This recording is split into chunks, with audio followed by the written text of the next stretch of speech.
एक गांव था, राजपुर। वहां रहता था एक मोटा सा हंसमुख नाचने गाने वाला किसान, सरजू। सरजू किसान को खेती से बहुत प्यार था, लेकिन उसे मेहनत करने से थोड़ी एलर्जी थी। जब सब किसान सुबह 5 बजे उठकर खेत में हल चला रहे होते, सरजू तब तक खर्राटे मार रहा होता। उसके पास एक छोटा सा खेत था, लेकिन उसमें ज्यादातर घास ही उगती थी। गांव वाले कहते, सरजू थोड़ी मेहनत कर ले, खेत सोना उगलेगा। सरजू हंसकर कहता, भाई मैं तो भगवान पर भरोसा करता हूँ, जब किस्मत जागेगी तब खेत खुद उगल देगा। एक दिन ऐसा ही कुछ हो गया। एक अंधेरी रात थी। सरजू अपने खेत के किनारे पेड़ के नीचे बैठे आलू के पराठे खा रहा था। तभी एक बाबा प्रकट हुए। बाबा बोले, सरजू बेटा, तुम मेहनत से डरते हो, लेकिन मैं तुम्हें एक आखिरी मौका देता हूँ। उन्होंने अपनी झोली से एक चमचमाता बीज निकाला और बोले, ये है जादुई बीज, इसे अपने खेत में बो देना, पर ध्यान रखना ये बीज तुम्हारी आदतें बदलने को दिया है। सरजू ने बिना ज्यादा सोचे बीज ले लिया और झटपट खेत में बो दिया और सोचने लगा, वाह, अब तो बिना मेहनत ही फसल उग जाएगी। और घर जाकर सो गया। सुबह जब गोलू की आंख खुली तो उसने देखा उसका खेत पूरी तरह बदल चुका था। मिट्टी से निकला एक बड़ा सा पौधा उससे बातें कर रहा था। पौधा बोला, मैं हूँ तुम्हारा जादुई पौधा।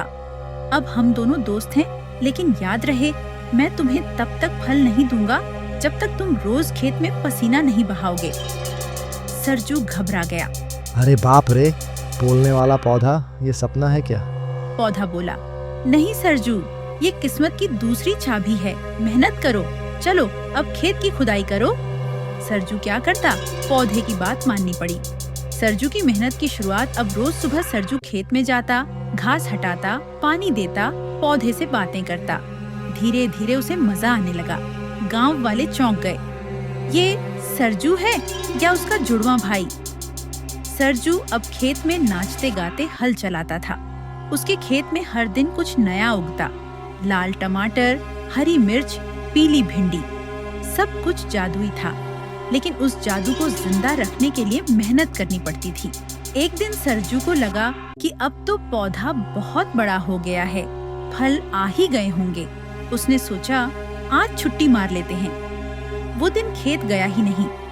अगले दिन जब पहुंचा तो देखा पौधे की पत्तियां मुरझा रही थीं। पौधे ने गुस्से में कहा, सरजू, मेहनत से मुंह मोड़ा तो मैं तुम्हारा साथ छोड़ दूंगा। सरजू को समझ आ गया, जादू की ताकत तभी तक थी जब तक मेहनत जिंदा थी।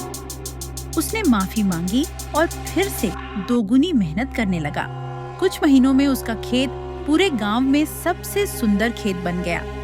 वहाँ ऐसे ऐसे फल और सब्जियां उग रही थीं जो गांव में पहले कभी नहीं देखी गईं, जैसे नीले बैंगन, सुनहरी लौकी और मीठे टमाटर। अब गांव वाले उसके खेत पर घूमने आते थे, जैसे पिकनिक स्पॉट हो। एक दिन वही जादुई बाबा फिर आए।